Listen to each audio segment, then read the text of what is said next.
역사만세 친구들 안녕. 오늘은 1592년 음력으로 4월 13일 날 시작이 돼서 1598년에 끝났던 임진왜란에 대해서 한번 얘기해 보려고 하는데 전반적으로는 얘기할 수가 없고 이일과 신립이 1, 2차에 걸쳐서 조령수비대로 파견됐던 이야기들과 사실들과 그 다음에 조령이 어떤 것인지, 그리고 조령에 대한 토요토미 히데요시의 의견은 어땠는지, 그리고 조령을 무사히 넘었을 때, 무혈로 넘었을 때 일본군들은 어떠한 생각을 가졌는지 한번 알아보는 시간을 갖도록 하자고.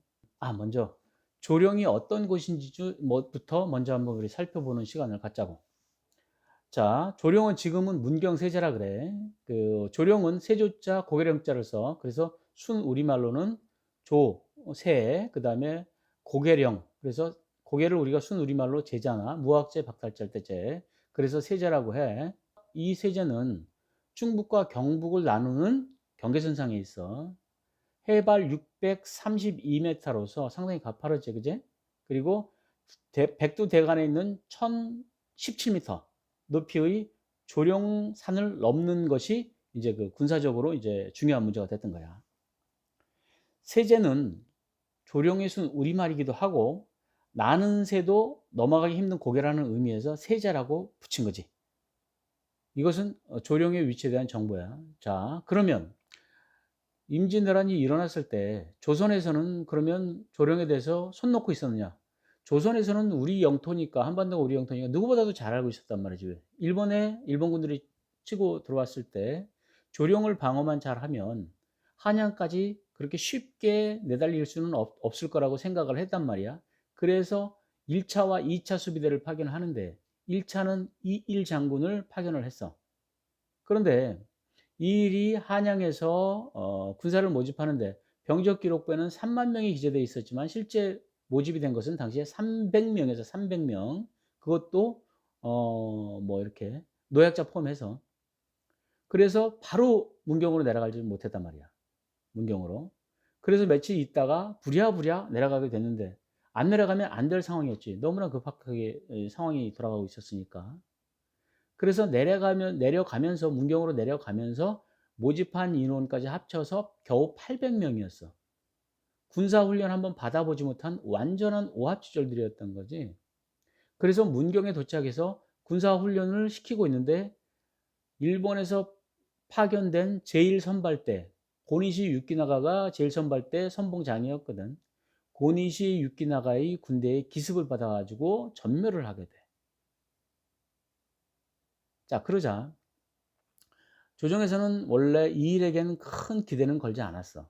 그래서 2차로 누구를 파견했는가 하면 우리가 잘 알고 있는 신립 장군이었어. 여진족 토벌에 공이 많았고 당시 명장으로 알려져 있던 조선 최고의 장수라고 일컬어졌던 신립을 파견을 하게 됐는데, 당시에 그러면 토요토미 히데요시는 조령에 대해서 어떻게 알고 있었느냐? 일본이 한반도를 침범하고 명나라까지 가려고 했을 때 한반도의 지형에 대해서 몰랐을까? 굉장히 잘 알고 있었거든. 그래서 토요토미 히데요시가 일선발인 고니시 유키나가에게 특명을 내려. 네가 만약에 부산에 상륙을 하게 되면 무조건 조령으로 내달려라. 그래서 가장 빠른 시간 내에 조령을 점령하고 조령을 넘어서 한양까지 내달려라. 이렇게 특명을 내린단 말이야. 조령의 중요성을 토요토미 히데요시 당시 일본 군부에서도 너무나 잘 알고 있었던 거지. 응? 자, 여기에 신립이 2차로 파견이 되면서 기병 3천, 보병 5천에서 8천 명의 병사들을 이끌고 충주로 남하하게 돼.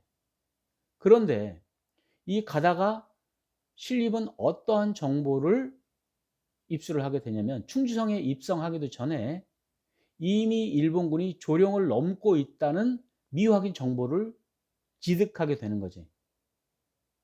그러니까 신립과 이순신의 차이점이 또 뭐냐면 이순신 장군은 충무공 이순신은 정말 물샐 틈 없는 정보망을 가지고 있었단 말이야. 그리고 정보망에서 지득한 정보를 나름대로 분석하고 정확한 판단을 내렸는데, 여기서 신립은 내려가면서 8천 명의 군사를 이끌고 내려가면서 지득하게 되는 정보 진실인지 아닌지도 따져볼 수도 없는 상황에서 잘 따져보지도 않고 조룡으로 가는 것을 포기하고 탄금대로 방향을 돌리게 되는 거지. 자, 그러면 다른 장수들은 가만히 있겠어? 다른 장수들도 이렇게 조언했을 거 아니야. 지금 그거 미확인 정보이니 일단 조룡으로 가서 조룡에서 막는 것이 훨씬 더 유리합니다. 그렇잖아. 언덕에서 밑에 있는 일본 군들한테 바위덩어리만 굴려도 엄청나게 큰 공격력을 발휘하게 되는 거거든. 그렇지? 그런데 이 신립은 그걸 왜 포기했는가? 첫째, 미확인 정보. 두 번째는 신립의 장기는 기병전이었거든.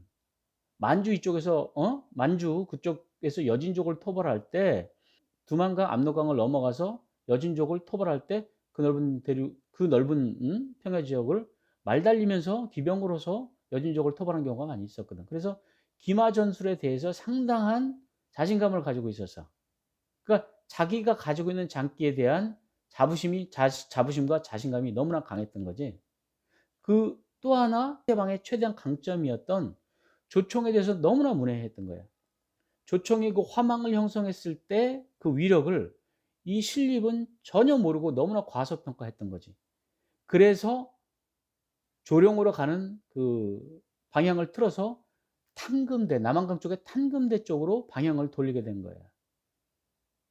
거기서 조선의 비극이 시작됐던 거지.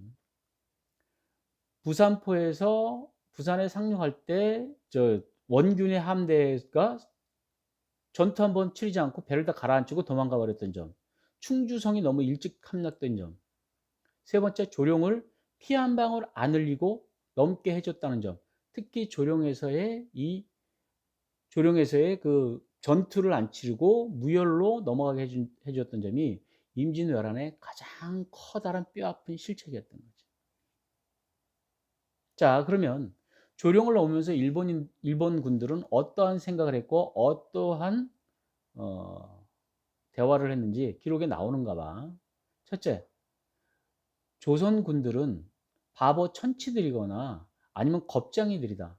이렇게 천험의 요새를 놔두고 군사 한 명 배치를 안 하고 무혈로 넘게 해줬다는 것은 조선 군들은 전쟁이 무서워서 도망갔거나 아니면 바보 천치여서 이 조룡의 전략적 요충지의 중요성을 전혀 모르고 있구나 하면서 조선군을 조롱하면서 넘어갔다고 그래. 자, 정리합시다. 신립이 조룡을 포기하고 탕금대로 갔던 이유. 첫째, 신립이 충주성으로 가던 도중에 미확인 정보를 들었어. 그 당시에 충주로 가고 있는 당시에 일본군은 이미 조룡을 넘어가고 있었다. 그래서 충주로 가는 도중에 조룡을 넘은 일본군의 기습을 받으면은 군사적 타격이 심할 것 같다. 이런 생각을 해서 탕금대 평야로 격전지를 옮겼다. 이게 첫 번째 이유. 두 번째, 자신이 가지고 있는 장기였던 기마 전술에 대한 확신이 너무 지나쳤다. 그리고 기병대의 생명을 끝장냈던 화약무기, 총포류 화약무기에 가공할 만한 위력을 신립은 전혀 모르고 너무나 과소평가했다. 이 두 가지 이유 때문에 신립은 조룡을 포기하고 탕금대 평야로 격전지를 옮기게 된 거지.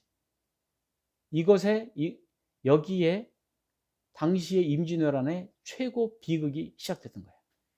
자, 오늘은 우리 친구들하고 조룡을 포기했던 신립의 그 이유를 한번 같이 생각해보는 시간을 가졌는데, 친구들은 어떻게 생각했어?